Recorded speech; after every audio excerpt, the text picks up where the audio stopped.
Can you try it? Try some cheesecake?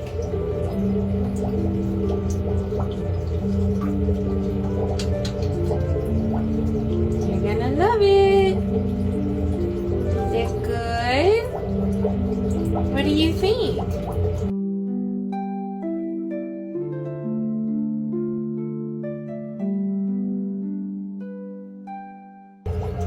You're still holding it, so you must like it. You put stuff down when you don't like it. Oh, we're putting it down. Howie has decided that he doesn't want cheesecake. Are you gonna get it off your claw? Yeah. Ooh.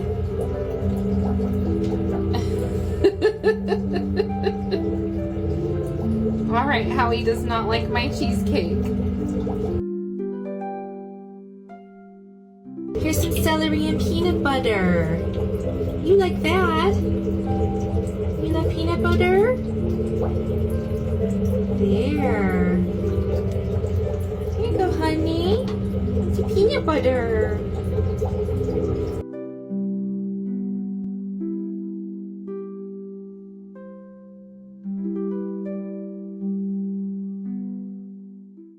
The image of the beast in Revelation. It's not at all what I thought it was. I don't know why, but I've been doing this deep dive into like Nebuchadnezzar's image, the statue that he erected that he was trying to force Shadrach, Meshach, and Abednego to worship. And I've been trying to make comparisons, and I realized tonight it's not a statue at all. It's not a statue at all. This is why it is so important to read for yourself, because this is something that not only have I read in study Bibles, but I have also been taught in different churches that I have been in. It is not a statue. It is not an image like that. Let me explain. Okay, first off, in Revelation 13, it's talking about the beast out of the sea with 10 horns, 7 heads. It says diadems on its horns. It has a mouth that speaks boastful words. And then it goes on to talk about how the dragon, who we all know is Satan, gave it its power and its throne and great authority. One of its heads seemed to have a mortal wound, but its wound was healed, and the whole world marveled as they followed the beast. They worshipped the dragon, for he had given his authority to the beast, and they worshipped the beast, saying, "Who is like the beast, and who can fight against it?" So I've always assumed that this beast was like, a governing body of some sort, and the different heads were different leaders in this governing body. So it makes sense that one of the leaders would have a head wound or a wound that appears to be fatal. This is why every time I see people say, "Oh, Donald Trump had that wound to his ear." No, that did not appear to be fatal. This is going to be like, it says, as appeared having been slain. He was clearly alive within 3 seconds. That is not it. That is just, to me, that blows my mind. But let's continue. It says, "And the beast was given a mouth, uttering haughty and blasphemous words, and it was allowed to exercise its authority for 42 months. It opened its mouth to utter blasphemies," yada, yada, yada. Let's talk about the second beast, though, because this is where this comes in. It says, "Then I saw another beast rising out of the earth that had 2 horns like a lamb, and it spoke like a dragon." So right here, we see exactly that it says horns like a lamb, but spoke like a dragon. Well, let's compare this, because we know that the Antichrist is going to try to mimic Jesus Christ, because that is what this is. Satan thinks he's God. So he's got to have a Jesus, right? A Jesus that he's going to portray, but is going to be the Antichrist. But because Satan can't create, he can only copy. He's probably going to try to make this Antichrist look as close to Jesus as possible, which, again, I'm going to throw this out there. People speculate all these people for the Antichrist, and I know that Trump is thrown out as one of them, and I'm not really political. I don't care. But you really think that if he's going to replicate Jesus Christ, he's not going to choose an old man. He's probably going to choose somebody young, like Jesus. He only lived to be 33 years old. So it says, 2 horns like a lamb, right there. Going to appear to be a savior, but spoke like the dragon. Going to speak blasphemy. It exercises all authority of the first beast in its presence, and makes the earth and its inhabitants worship the first beast, whose wound was healed. Jesus died and was resurrected in 3 days. So of course Satan can't create, he can only copy. So right here he's going to try to mimic the resurrection. But wait, there's more. It continues on, and this is all in Revelation 13, to say, and by the signs is allowed to work in the presence of the beast. It deceives those who dwell on earth, telling them to make an image for the beast that was wounded by the sword yet lived. And yet it was allowed to give breath to the image of the beast, so that the image of the beast might speak and might cause those who did not worship the image of the beast to be slain. And this goes on to talk about the mark of the beast. But right there, when I see, ask them to make an image for the beast, I have always been like, well, that's a statue right there. That's an idol. There's an idol right there. No, Satan is a copycat. Why? If he's had false gods throughout all of creation, because we all know that every false god is Satan. He's just throwing out a bunch of different ones, see which one catches the best. We've got Baal, we've got Molech, we've got Ashtaroth, or whatever her name was. We've got all these different entities. We've got all the mythology. We've got all of the other gods. I don't want to get my video taken down. But the little g gods. Every god that is not Yahweh is a false god. And so we know that he's been doing this. And they've been in the form of statues, which God has mocked. Very rightfully so, because all-powerful, made of wood. All-powerful, Satan do better. Come on now, that's terrible. Anyways, so of course, let's go back. It says the image of the beast. It says he tells them to make an image for the beast. And of course, that's going to take us right down to the one thing Satan can't stand, the thing he's been trying to destroy since the beginning of time, and that is God's prized creation. Let's think about it right here. It's talking about man being made, and he says in Genesis chapter 1, verse 27, so God created man in his own image. In the image of God, he created them, male and female, he created them. But right here it says, and it was allowed to breathe, to give breath to the image of the beast, so it might even speak and might cause those who did not worship it to be slain. It's going to do what? It's going to be allowed to give breath. So I'm sitting here thinking, okay, wait, an image. So if this beast appears to have been slain, if this head of the beast, and this head of the beast happens to be a mortal human, well, what happens when a human dies? Their spirit departs from them, correct? Correct. Let's go back to Genesis real quick. Let's go right here to where God's lamenting over how wicked humans have become. In Genesis chapter 6, it says right here, verse 3, the Lord said, my spirit shall not abide in man forever, for he is flesh, and his days will be 120 years. Revelation 13. And it was allowed to give breath to the image of the beast, so that the image of the beast might even speak and might cause those who would not worship the image to be slain. If this image, if this head of the beast has been slain in fact, then what would have departed from it?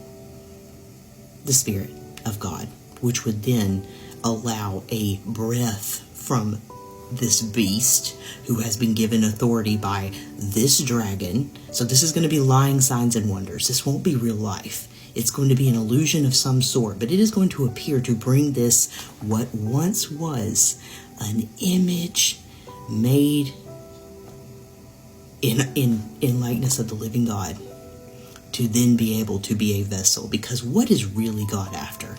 Our spirit. Flesh is nothing. Our flesh is nothing. After we corrupted it, it all became about our spirit. And that is what has eternity behind it, our spirit.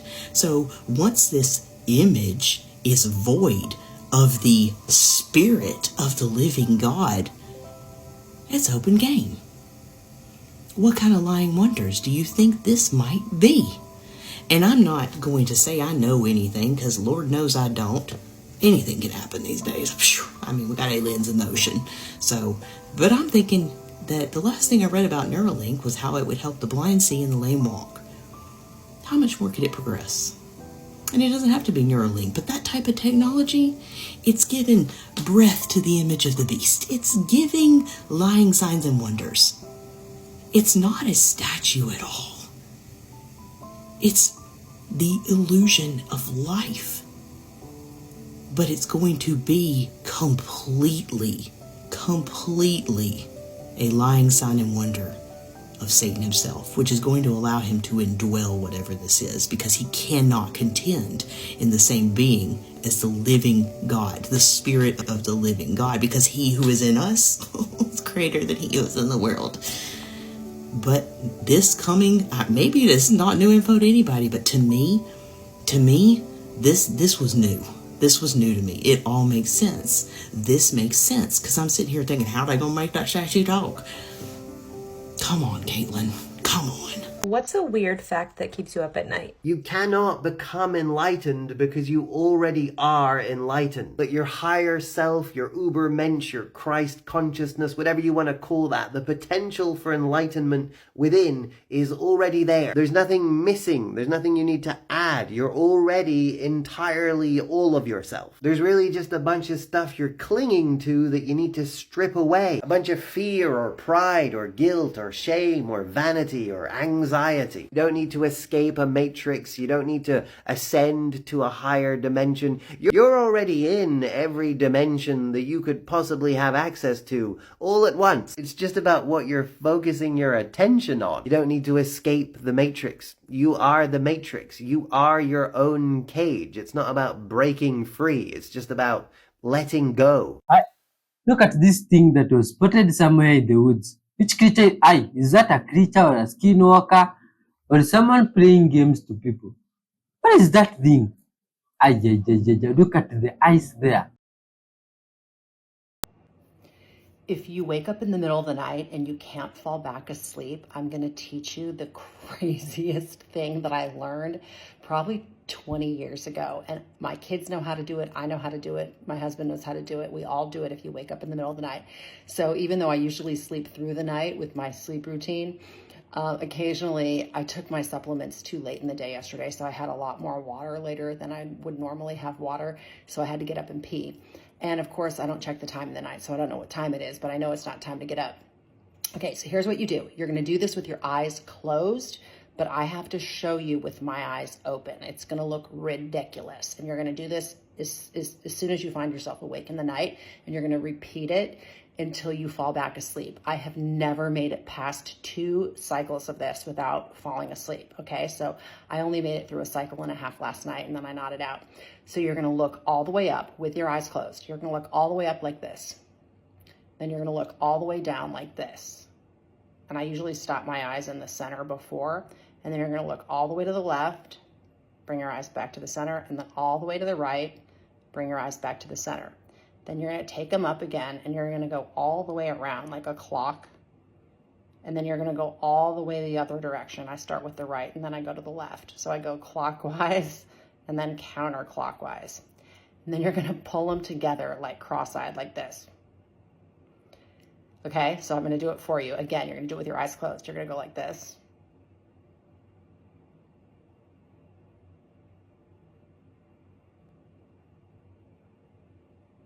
I promise you, you will not be able to do this and not fall back asleep. I can't wait for the comments. I just need you to see that this is the same color. That side, same color. The base color of the wall changes your entire perception.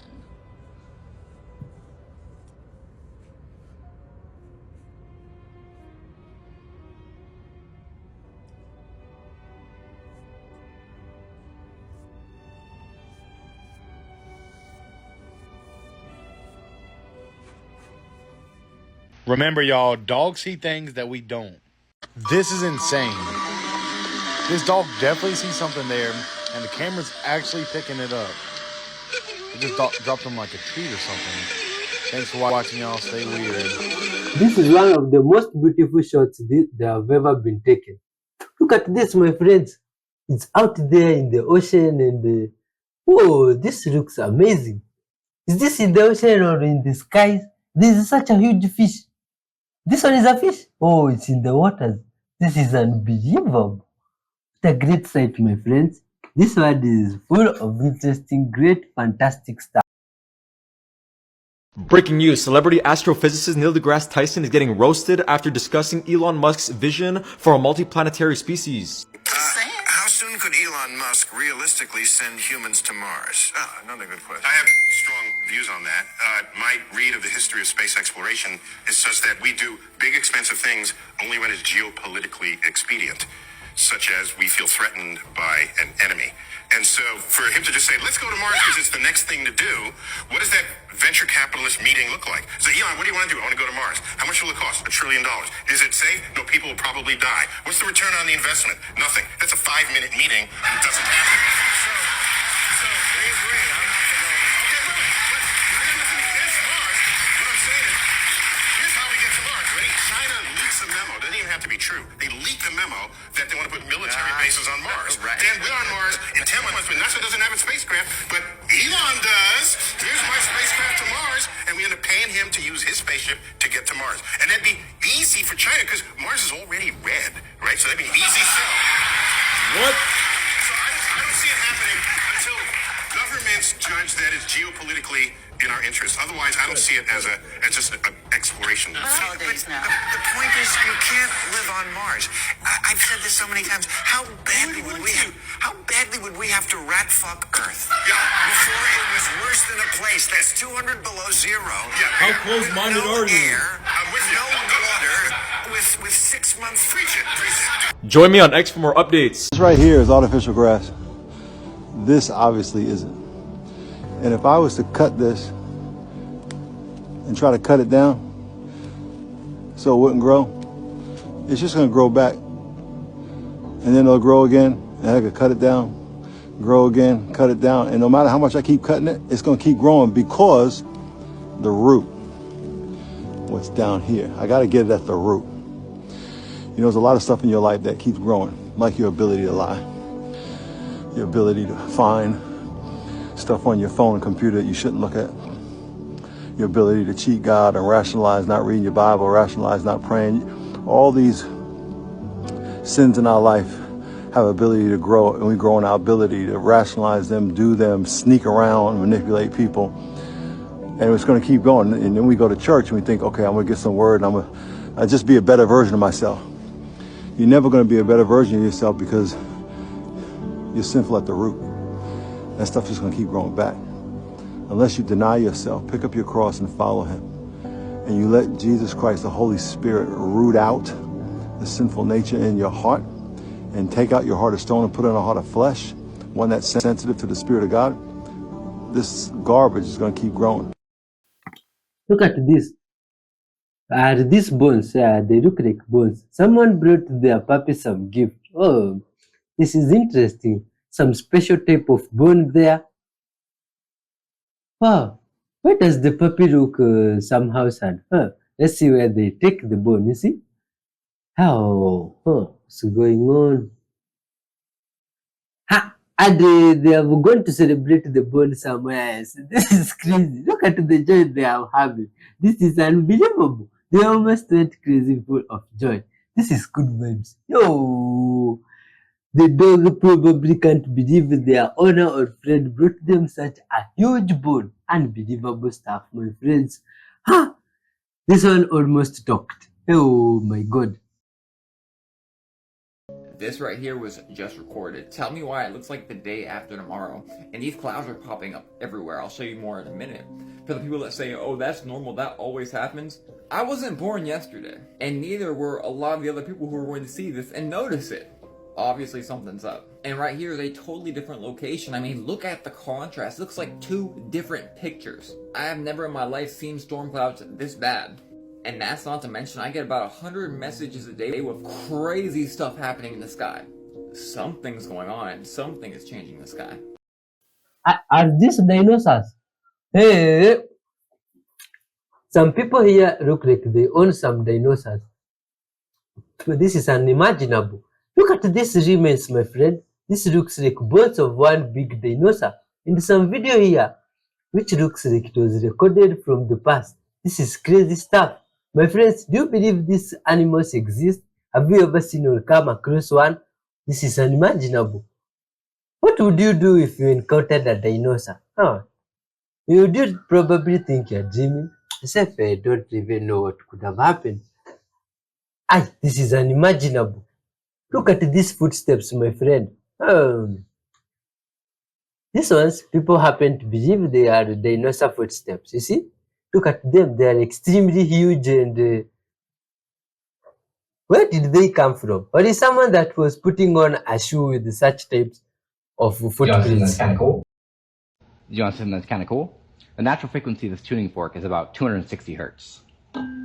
Sounds like this. When I get it close to this ping pong ball, you can see that it's resonating enough to actually bounce the ping pong ball around. Now, the frequency of this tuning fork has a little thing on the top that makes it about 240 hertz. If I get this near here, nothing happens to the ping pong ball. But watch what happens when I take this off. They now both have the same exact frequency. And check that out. So I can excite this tuning fork with the sound waves from this one as long as the frequency matches perfectly. If it's off even by a little bit, it doesn't work. Physics, pretty fun. So this is what a photon looks like. Physicists shed light on precise shape of a single photon. What does that look like to you? It looks like an eyeball. It looks like our eyes. And what's interesting is we need eyes to perceive light, and photon is light. In my opinion, I think there is a direct correlation to the saying, as above, so below. Nature, the universe, God likes to repeat itself. It's a fractal within infinite fractals. And the fact that a photon, the property of light itself, looks like a literal eye, that just says a lot. If our eyes are the receivers of light, the thing that creates life itself looks like an eye, does that mean we are just God observing itself? So have you guys ever heard of Odin's eye? It's in Norse mythology. Odin, the Allfather, plucked out its eye to gain divine wisdom and to see everything that happens in the world. So this is the direct analogy of we are God observing itself. This is also the concept of duality. Think of one eye representing yin and the other eye representing yang. To understand oneself is to forget who oneself is, to rediscover, and that's what God was doing, is doing, has been doing. Think about it. If you were an all-knowing entity that has existed for an infinite amount of times, that gets a little bit repetitive and boring. Imagine being infinitely. To forget that you are infinite and to pretend that you are finite, you forget who you are momentarily, and that directly correlates to Odin's eye mythology. A lot of you guys may be saying that I'm reading too deep into this, but I mean, that looks like an eye. It really does. And the universe sure likes to repeat itself a lot. And so does nature. Here's the thing. The moment you decide to become more intentional about your career is when you start attracting those opportunities that is really meant for you. If you pay close attention or even look in the mirror yourself, you'll notice many people have a head slightly tilted to one side. Here's why. If I lean on one side of my body, my head will naturally tilt to the other to help even out my center of gravity and weight. So if your head can side bend to one side more easily than the other, or it's slightly constantly side bent to one side, it could mean that you have a slight bias of leaning on the opposite side. Let's say my head side bends to the right more because I'm more shifted on my left leg. What you would want to do is place your right side slightly behind your left leg, elevated on a small book. Find something waist tight that you can pull up on. Now, staying heavy on your right foot and keeping your eyes straight ahead, pull up on this object and that will engage your abs on that side. Breathe in through your nose, out through your mouth in that position, really feeling the connection of your floor to the foot and feeling your abs engage.